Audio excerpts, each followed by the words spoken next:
இன்றைக்கி பார்த்திங்கன்னா செவ்வாய்க்கிழமை முருகருக்கு ரொம்பவே உகந்த நாள். இன்றைக்கி வந்து முருகருக்கு வெற்றிலை தீபம் போடுறது ரொம்பவே ஸ்பெஷலுங்க. அது மட்டும் இல்லாமல் இன்றைக்கி வந்து மாசி மகம், பௌர்ணமி, சந்திர கிரகணம் 3மே ஒன்றா வரனால இன்றைக்கி வந்து முருகர் வழிபாடு பண்ணுறது ரொம்பவே நல்லது. சந்திர கிரகணம் பார்த்திங்கன்னா மதியானம் 3:40லேருந்து மாலை 6:47 மணி வரை இருக்குது. அந்த நேரத்தை தவிர்த்துட்டு முருகர் வழிபாடு வந்து செய்யலாம். காலையில் வெற்றிலை தீபம் போட்டவங்களுக்கு எந்த ஒரு பிரச்சனையும் இல்லை. மதியானம் பார்த்திங்கன்னா ஹோரை நேரமான 1 to 2, மாலை பார்த்திங்கன்னா 8 to 9 இந்த நேரத்தில் வந்து வெற்றிலை தீபம் வந்து போடுறது ரொம்பவே நல்லதுங்க. வெற்றிலை தீபம் போட முடியாதவங்க வீட்டில் வந்து முருகர் ஃபோட்டோ இருந்துச்சுன்னா அது முன்னாடி ஒரு விளக்கு வச்சு கூட ஏற்றலாம். நெய் தீபம் போட்டிங்கன்னா ரொம்பவே ஸ்பெஷலுங்க.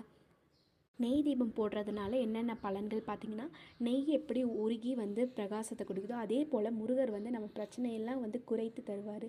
அதனால தான் நெய் தீபம் போட்டால் ரொம்பவே நல்லதுன்னு சொல்கிறேன். இன்றைக்கி 108 முறை வந்து ஓம் சரவணபவ மந்திரத்தை வந்து உச்சரிக்கிறது ரொம்பவே நல்லது. இப்போ வந்து வீட்டில் இருக்கீங்கன்னா அப்படின்னா 1 மணி நேரம் வந்து மௌன விரதம் இருந்தும் நம்ம வந்து முருகரை வந்து வழிபடலாம். அதுவுமே ரொம்ப நல்லது. முருகன் கோவிலுக்கு போகிற வாய்ப்பு கிடைச்சாலும் கண்டிப்பாக போயிட்டு வாங்க. ஆனால் இந்த கிரகண வேலையில் மட்டும் கோவிலுக்கு போகிறத வந்து தவிர்த்துக்கோங்க. கர்ப்பிணி பெண்களும் வந்து வீட்டிலேருந்து வரதை வந்து தவிர்த்துக்கோங்க. மற்றபடி வந்து கோவிலுக்கெல்லாம் போகலாம். வீட்லேயும் நம்ம எப்பயும் போல் சாமி கும்பிட்டுட்டு நம்ம வந்து நம்ம வேலையை வந்து எப்பயும் பார்க்குற மாதிரி பார்க்கலாம். இந்த வீடியோ உங்களுக்கு பிடிச்சிருந்தா பிரியங்கா கிரியேஷன் சேனலை வந்து சப்ஸ்கிரைப் பண்ணிக்கோங்க.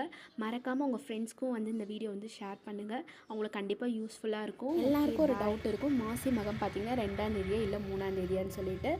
மகம் நட்சத்திரமும் பௌர்ணமி ஒன்று கூடி வரனால தான் வந்து மாசி மகம்னு சொல்லுவாங்க. வருஷம் பார்த்திங்கன்னா மகம் நட்சத்திரம் வந்து முன்னாடியே வந்து பிறந்துடுச்சு. அதுக்கப்புறம் தான் பௌர்ணமி பிறந்துச்சு.